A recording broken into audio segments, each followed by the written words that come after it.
Dans le Yom Yom du jour, Rabbi explique qu'il y a différentes manières de servir Hachem. On peut servir Hachem avec les 10 sphirot, Chochma, Bina, Da'at, que ça c'est les forces de l'intellect. Et ensuite, Chesed, Gvura, Tiferet, Netzach, Hod, Yesod et Malchut, que ça c'est les émotions.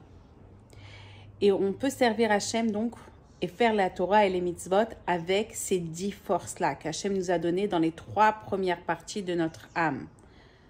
Nefesh, Ruach et Neshama. Mais ce qui nous permet de nous donner complètement à Hachem et de nous sacrifier pour Hachem, ça vient d'une force qui est encore plus élevée que ces 10 sphirotes-là, qui est au-dessus de Chochma.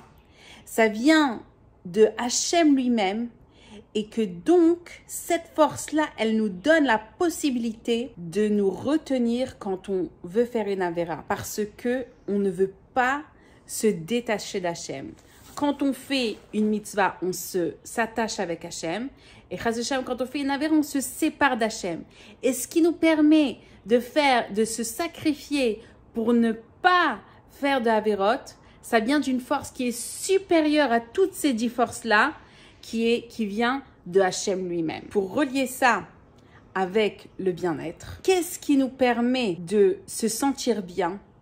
C'est de savoir qu'il y a une partie de nous qui est intouchable, qui n'a jamais été touchée par les challenges, par les difficultés, par les épreuves.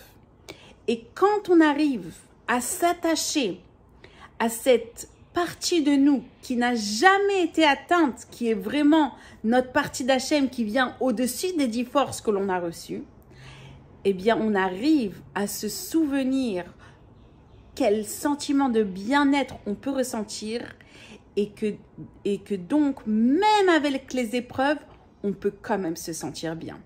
Et c'est pour ça que c'est important de savoir qu'il y a une partie de nous qui est intouchable, qui est au-dessus de tout.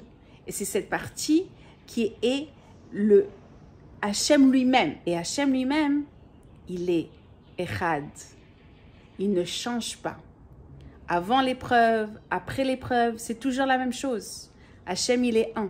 C'est aussi dans le Tanya du jour. Hachem, il est le même avant d'avoir créé le monde et après d'avoir créé le monde. On pourrait penser, ah, le monde, il existe, alors Hachem, il est différent maintenant. Non. Hachem Echad. Dieu, il est le même avant la création du monde et après la création du monde.